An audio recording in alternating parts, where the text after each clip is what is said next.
Pasensya ka na, ako'y tao lamang. Pasensya ka na, ako'y tao lamang. Yan ang paborito nating sabihin pag nagkakamali tayo. Tao lang. Kapag nagkakasala tayo at pag nahuhulog tayo sa tukso. Pasensya na, ako'y tao lamang. Sa ebanghelyo natin ngayon, nakita natin kung paanong natalo ng Panginoong Hesus ang demonyo. Tatlong aral ang ituturo ngayon sa inyo mula sa ating mga pagbasa para matalo natin at kung paano natin malalabanan ang tukso ng demonyo. Una, pakisabi mo sa katabi mo, huwag mong sabihing tao lamang. Pakisabi sa katabi, huwag mong sabihing tao lamang. Sa unang pagbasa, Deuteronomy chapter 26, sabi ni Moises, ito ang sabihin ninyo, no? Maliit ang kanyang sambahayan nang magpunta sila sa Ehipto upang doon makipamayan. Ngunit dumating ang panahon na ang kanya ay naging malaki at makapangyarihang bansa. Sabi po sa katabi, kayang-kaya mo yan. Kayang-kaya mo yan. Kaya natin Para yan. matalo natin ang jablo, huwag niyong isipin na tayo'y maliit lamang. Huwag isiping mahina ka lamang. Huwag mong isiping hindi mo agad kaya. Unang aral, huwag mong sabihin, ika'y tao lamang. Dahil yung maliit, pwedeng lumaki. Yung makasalanan, pwedeng maging santo. Yung mainitin ang ulo, pwedeng bumait. First lesson, huwag mong sabihin ika'y tao lamang dahil may pag-asa ka pa. Hindi pa huli ang lahat. Kaya wag na wag mong idadahilan na ika'y tao lamang. Pwede ka pang magbago para sa mabuti. Kaya natin yan. Hindi po porket maliit ka na lang forever. Pwede kang lumaki. Pwede kang lumakas. Pwede kang tumatag. Ikalawang aral po, imbis na sasabihin mo, ika'y tao lamang, ang sabihin mo, ika'y tao, ano po yung props? Mga teacher pa naman yung nakatira dito. Bagsak na sa demo. So, ikaw ay, sabihin mo, imbis, huwag mo sasabihin ika'y tao lamang, ang sabihin mo, ikaw ay tao, ikaw ay lamang. Sabihin mo sa katabi mo, lamang ka. Lamang ka. Meron kang advantage. Sa laban na ito, sa pagitan ng Diablo at ng Diyos, no? Lamang tayo. Bakit tayo lamang? Yun po ay maririnig natin ang dahilan kung bakit tayo lamang sa Ebanghelyo. No? Luke chapter 4. Narinig po ninyo sa simula ng Ebanghelyo, 2 beses po itong nabanggit. Una, noong panahong iyon, umalis si Jesus sa Jordan, puspos ng Espiritu Santo. Dinala siya ng Espiritu doon sa ilang at sa loob ng 40 araw ay tinukso siya ng diablo. Kaya lamang si Jesus kasi meron siyang Espiritu Santo. Nasa kanyang kalooban, puspos siya ng Espiritu Santo at ang Espiritu Santong nagdala sa kanya sa disyerto. Kaya sa simula pa lang, lamang na si Jesus. Sapagkat, kaya natalo ni Jesus ang Diablo dahil kasama niya ang Espiritu Santo. At ganoon din sa atin. Matatalo natin ang Diablo dahil kasama natin ang Espiritu Santo. Yan ang dinasal natin kanina sa Salmong Tugunan. Ano po iyon?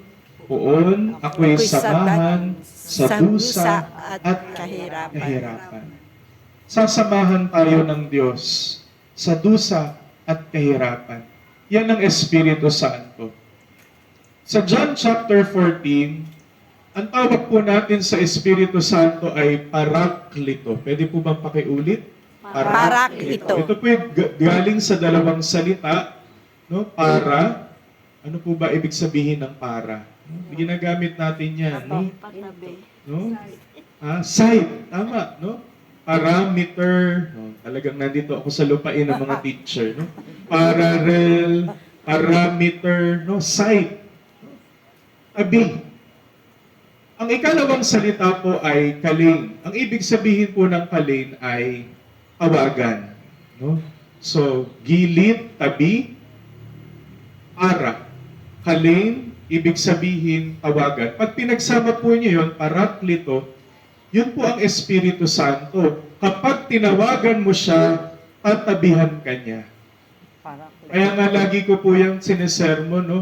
Kaya pag nag-aantanda tayo ng krus, di ba, Ama? Sige nga po, sabay-sabay tayo. Ama, siya nakakaalam ng lahat, di ba? Kaya dito sa ulo. Anak, saan po ilalagay? Dito sa tiyan po, no? Ibaba niyo po sa tiyan. Kasi dyan po ipinaglihi ang anak ng Diyos sa sinapupunan ni Mama Mary ng isang babae. Ama, anak, no?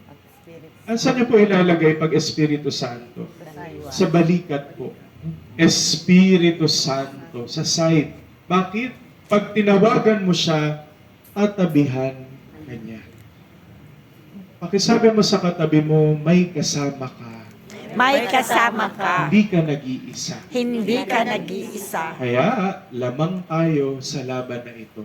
We Kaya, have the Holy lamang Spirit. tayo. No? Kaya lamang tayo sa labang ito, we have the Holy Spirit. He is the Paraclete. Pag tinawagan mo siya, tatabihan kanya. Pagka na mahina ang loob mo, tawagin mo, Espiritu Santo, tatabihan kanya. Pag natatakot ka, kapag ka nagagalit ka, kapag natutokso ka, lahat. No? Kaya nga yung mga charismatic, meron silang kanta. No? Alam po ninyo yun, no? Come, Holy Spirit. No? Lahat ng pangangailangan mo, tawagin mo ang Espiritu Santo, tatabihan kanya. Ikatlo, no? Pakibasa po yung ikatlong salita. Laman. Sisters and brothers, lahat ng pagsubok, ang purpose nito is to bring out what is inside of us. It may bring out the best in us or the worst in us. Pakitanong sa katabi, ano bang laman mo? Ano bang laman mo? Palaman po, no? Cheese whiz, mayonnaise, gutom na yung pare. Ano bang laman? Ano bang nasa sa loob natin, no? Temptations and tests, no, should bring out the best in us.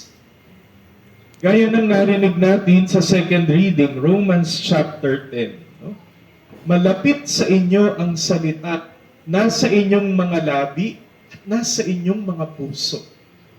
Matatalo natin ang dyablo kapag tayo ay nakikinig sa salita ng Diyos.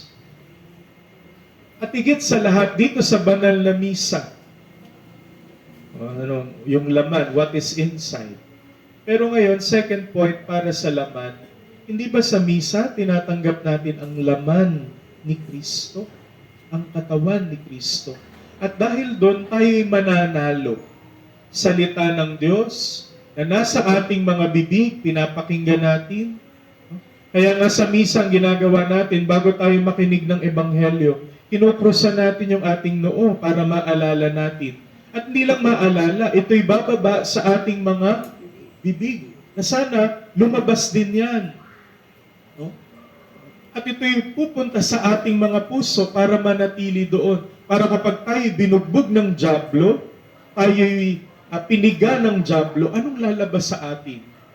Dapat salita ng Diyos. Dapat kabutihan. At dapat si Jesucristo.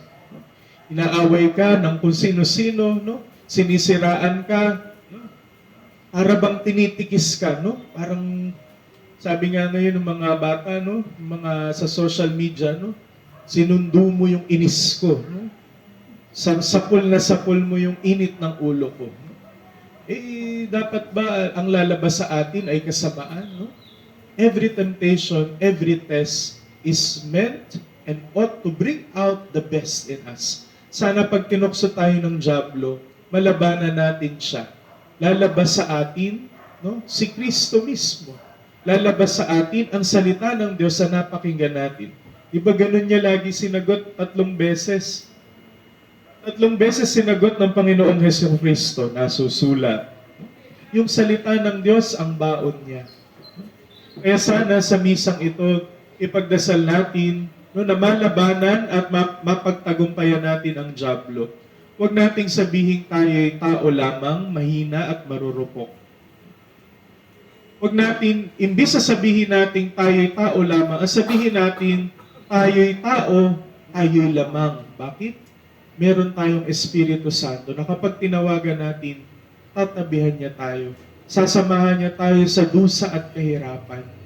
At higit sa lahat, sa pagtatagumpay natin laban sa kasalanan at sa tukso, mailabas nawa ng mga tukso at pagsubok yung best version natin, kung ano yung nasa sa ating kalooban. No? Ang kabutihan, hindi ang kasamaan. Ngayon at magpa sa walang hanggan. Amen. Magsitayo ang lahat.